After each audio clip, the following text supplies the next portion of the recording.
देख ले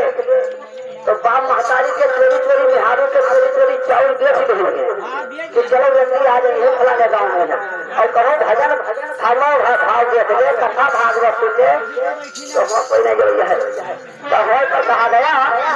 कि घर में हरी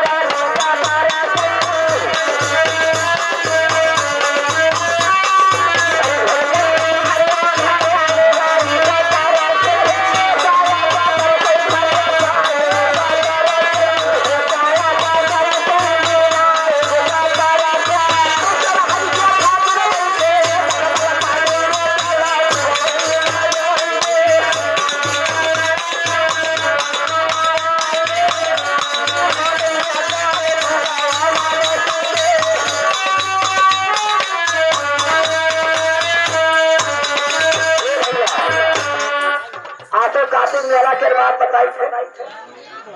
बड़े सराहत के मर्द रहे कहा बम्बई और पहुना चले गए देखे कहीं सराहत काहे मन मारे गई थे। आजकल के जमाना है कि नंगे कहें नंगे नहीं कहते सीधे कीजा कहा करें भैया कहे काहे मन मारे गई पैसा कौड़ी ना भेजी कहाँ मिलेगी काटी मेला कहेंगे परसा मरेगा परसा लागत मेला कहीं कहाँ चलूंगी कहीं चलो मकमल कटाएगी और निहारो साया नहीं रहा मेला नहीं गए सराहत के खातिर मकमल कटाएगी कहे भैया अरे घर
राजी नहीं है